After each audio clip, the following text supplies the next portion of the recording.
Welcome to our channel, Ielts Concept. Please subscribe for daily practice test. Ielts listening test. The test is in 4-part, Part 1, Part 2, Part 3, and Part 4. Now look at Part 1. Part 1. You will hear an estate agent talking to a customer who wants to rent a house. First, you have some time to look at questions 1 to 8.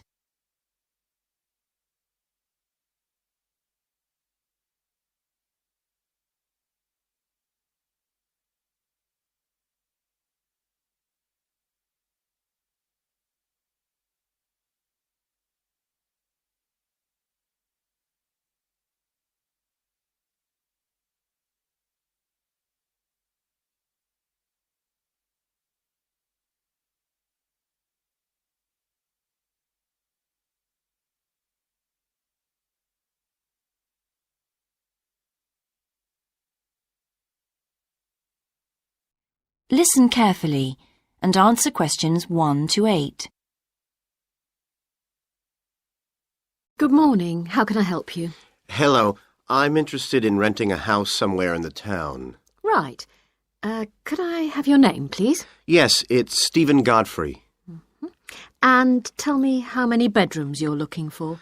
Well, we'd need 4 because I'm going to share the house with 3 friends. OK. There are several of that size on our books. They mostly belong to families who are working abroad at the moment. What about the location? It'd be nice to be central. Oh, that might be difficult, as most houses of that size are in the suburbs. Still, there are a few. What's your upper limit for the rent? We'd like something around £500 a month, but we could go up to £600 if we have to. But we can't go beyond that. Do you know how long you want to rent the house for? The minimum let is 6 months, as you probably realise.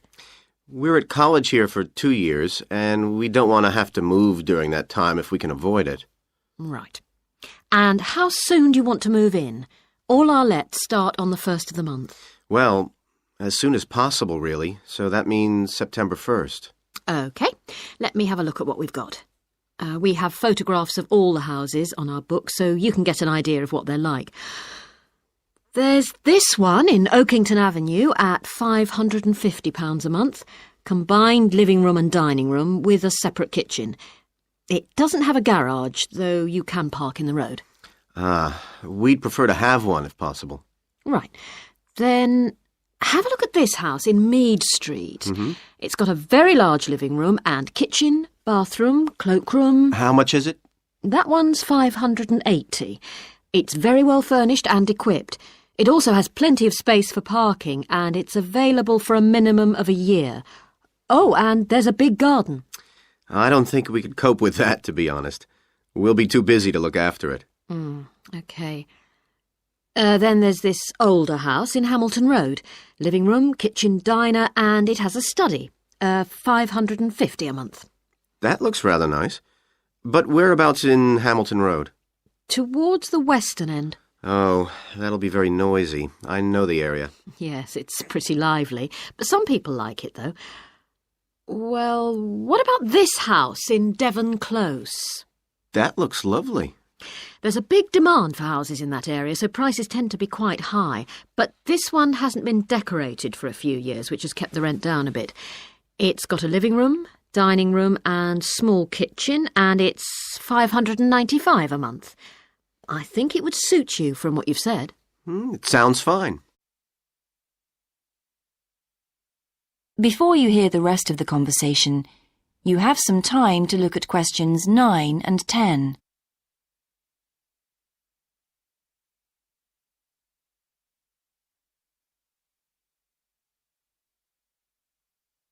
Now listen and answer questions 9 and 10. Why is that part of town so popular? Well, there's a big scheme to improve the district, and it'll soon have the best facilities for miles around. What sort of thing? There's a big sports centre under construction, which will be very impressive when it's finished. In fact, the swimming pool's already opened, ahead of schedule, and it's attracting a lot of people. What about cinemas? Are there any in the area? The only one closed down last year, and it's now in the process of being converted into a film museum. The local people are trying to get a new cinema added to the scheme. I think I heard something about a plan to replace the existing concert hall with a larger one. Ah, that's due to start next year. Well, it sounds an interesting area to live in. Could I go and see the house, please? Yes, of course. That is the end of part 1. You now have half a minute to check your answers.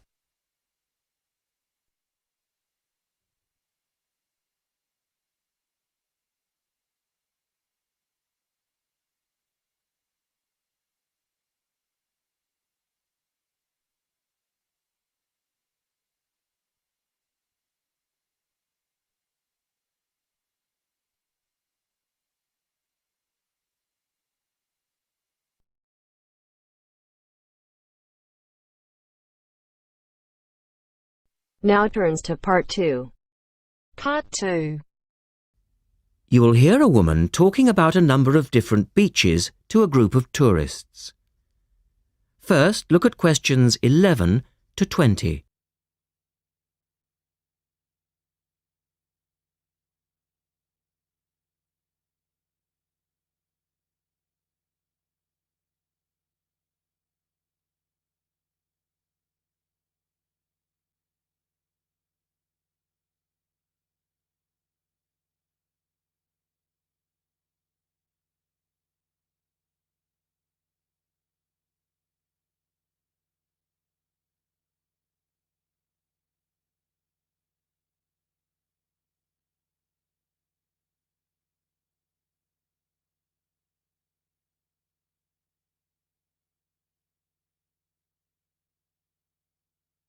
As you listen, answer questions 11 to 20.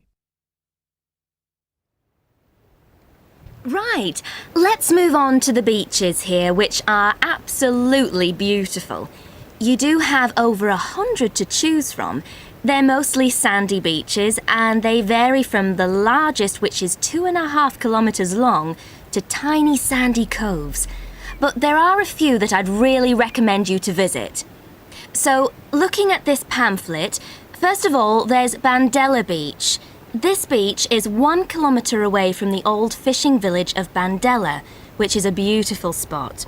If you park in the car park behind it, there's a small path which leads down to the bay. It's very pretty because the whole beach is backed by pine trees, so it's very sheltered. The beach itself is very clean, and the water is shallow and safe.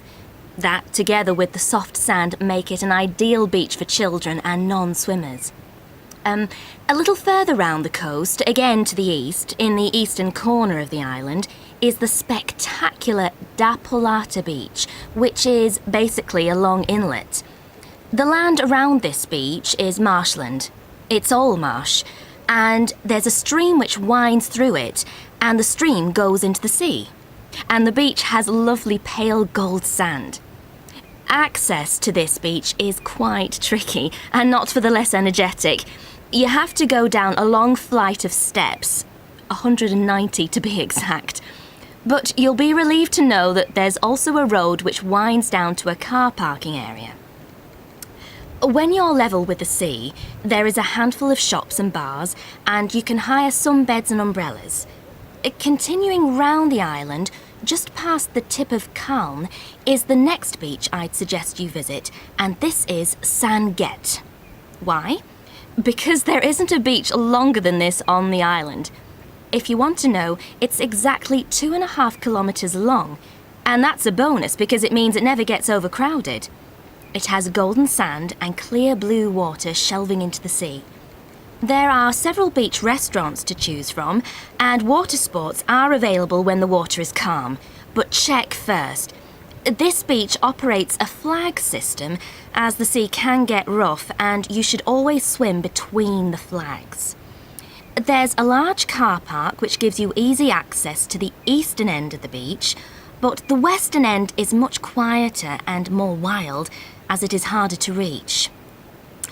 Blanaka is another popular beach, just in the northwest corner of the island. It has incredibly white sand and sparkling water. There is ample car parking here and plenty of bars and restaurants. Blanaka has white cliffs all around it, and for those of you who'd like a little more to do than just lazing on the beach, there are caves here which you can explore in the cliffs, and you can also dive into the water from rock platforms along the side of the cove. Well, my final recommendation for today is Disador. Now, this beach isn't quite as easy to get to as the others I've talked about. It's quite a remote little beach, tucked away here next to Blanaka. You can reach Disador by a steep slope which goes over some sandbanks. The beach itself is small and pretty, with reddish-coloured sand and some stony areas on its eastern side. Despite being quite small, the bathing is good, and you can also go fishing here from the rocks at either side. It's a good idea to take some food and drink with you if you decide to go here, as there's only one little bar which isn't always open. So, that should give you plenty of ideas to choose from over the next 2 weeks. And if you have any further questions...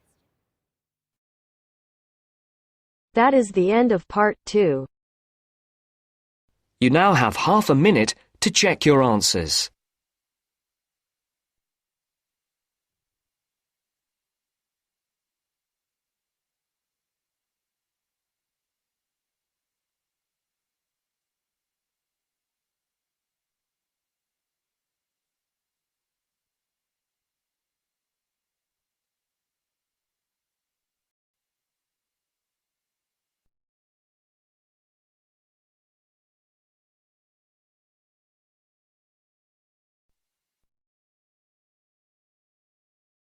Now turns to part 3. Part 3. You'll hear 2 students talking about different aspects of their university. First, you have some time to look at questions 21 to 26.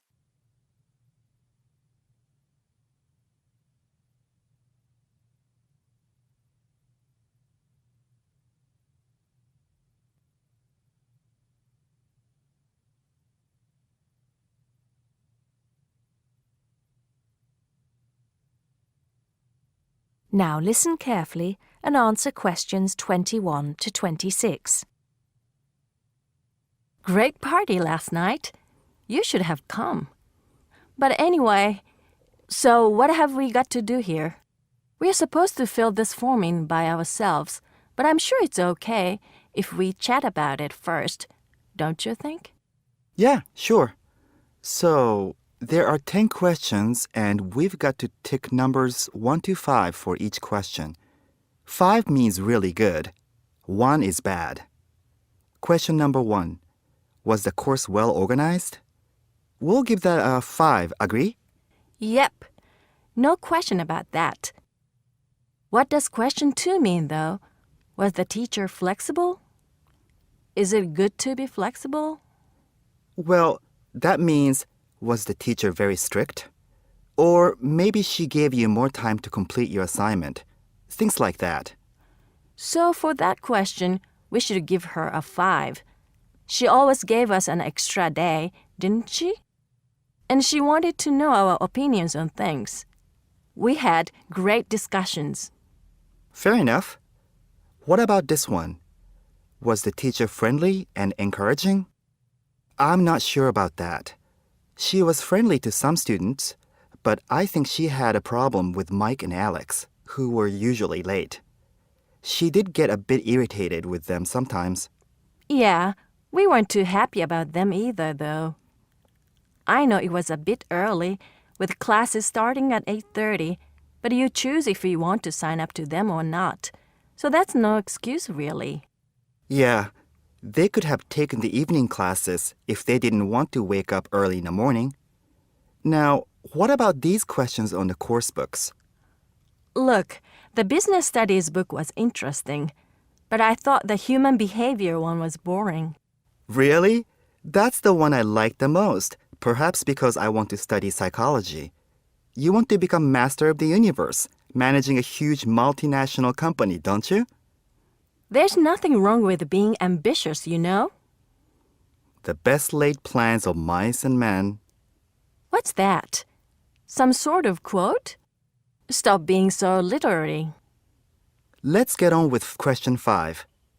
Did you find the campus library a useful resource? Well, most of the books I wanted had already been taken out, but the internet access was definitely useful. Let's give that a 4. Okay, and the staff there were always friendly and helpful. Before you hear the rest of the conversation, you have some time to look at questions 27 to 30.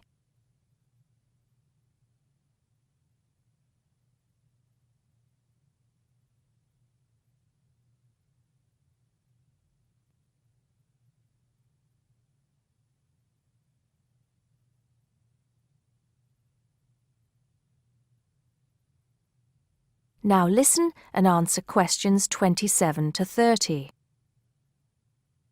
Now, what's this? You know, they keep going on at us about how we don't use the off-campus library enough. I suppose this question is to test if we know where things are there. So here's a plan of the library. You use it more than me. I've only been there once, actually. You tell me. Right. So as you go in, the librarian's desk is on your right. Directly opposite is the section for new publications, new books the college has acquired. Some of them are actually written by our own teachers, interestingly enough. Then there's lots of seating and the computers. Behind that, we've got the periodicals, newspapers and magazines. And that's before the reference section, you know, with the books you can't take out. Dictionaries and encyclopedias? That sort of stuff. Now, I do know where the management section is. It's right at the end on the left, isn't it? Just before the stairs up to the lecture theater. No. Sorry. Management and business studies, along with marketing, are all, as you said, at the back, but on the right. Oh, so what's on the left then? That's the fiction section, or literature. Now, if you want to photocopy something, where do you go? I think I remember. Isn't it one of the rooms after the entrance on the right? Yeah. It's between the multimedia room and the seminar room. They're all behind the librarian's desk. What about the toilets? For those, you have to go downstairs. That's where the computer studies section is too, for some reason. Let's get on with the next question. That is the end of part 3. You now have half a minute to check your answers.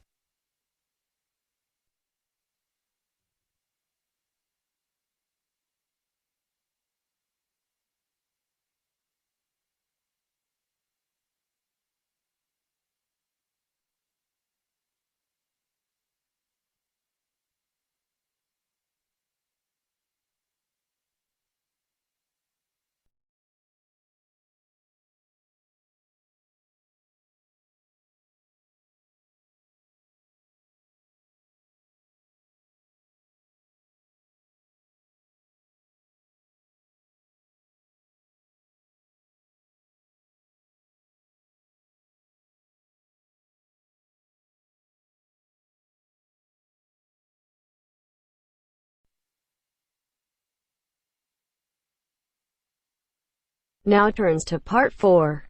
Part 4. You will hear a lecture about a species of bird called the New Caledonian crow. First, you have some time to look at questions 31 to 40.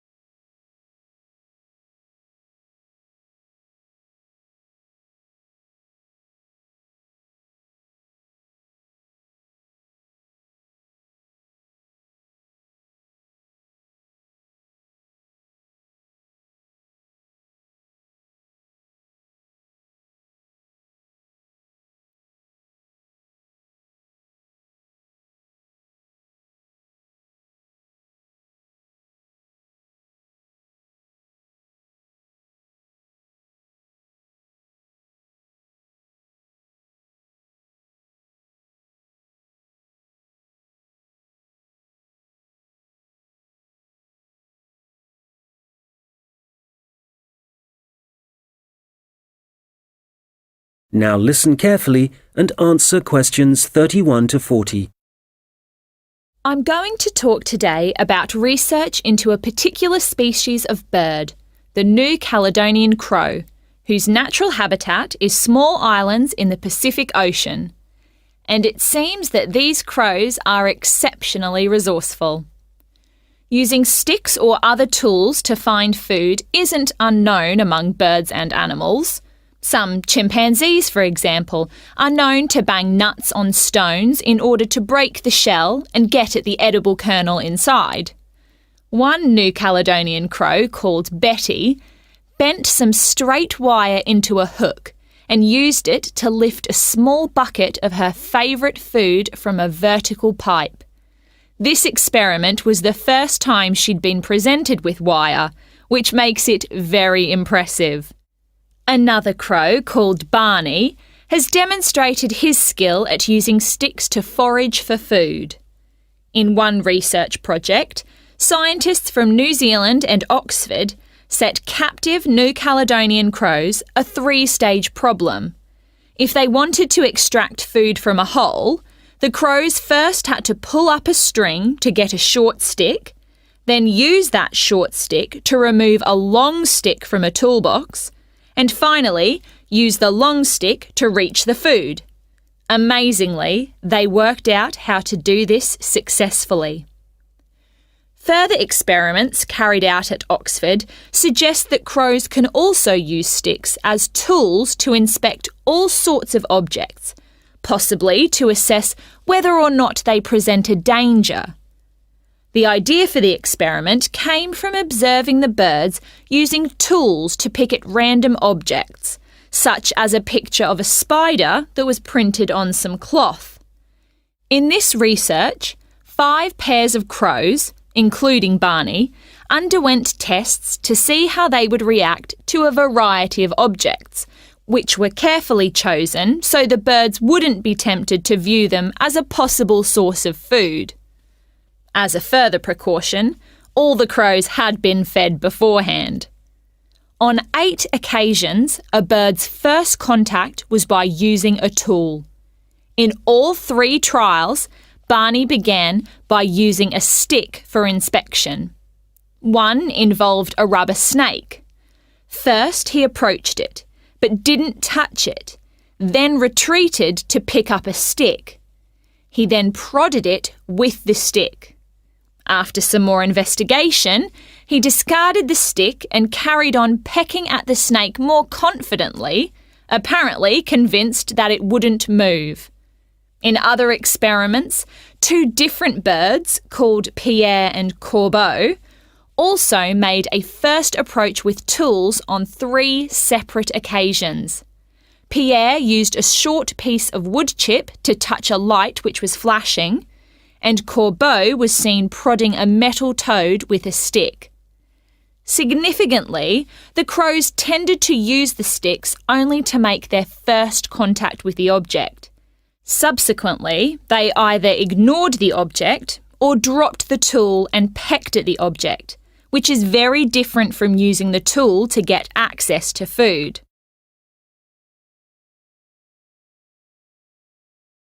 So, what conclusions can be drawn from the research?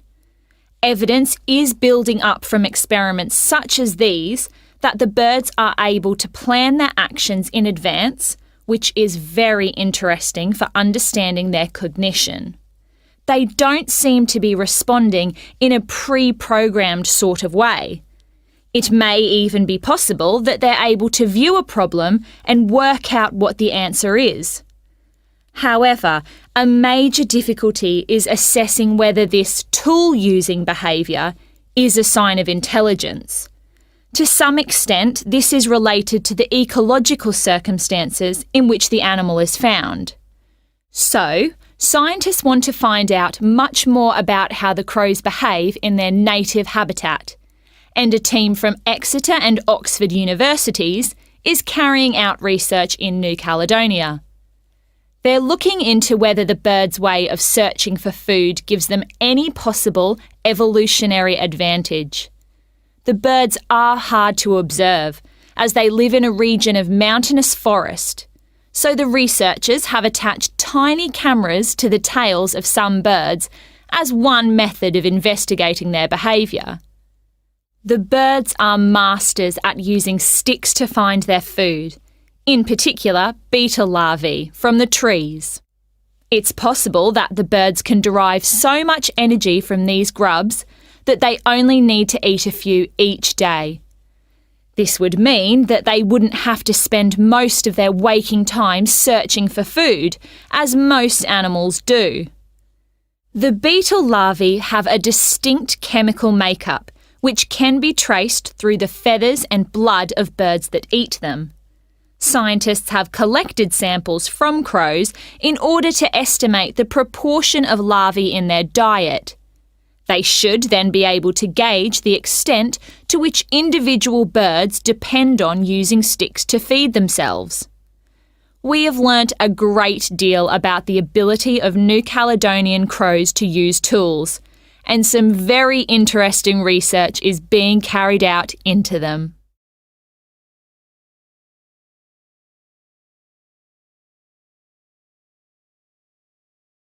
That is the end of part 4. You now have half a minute to check your answers.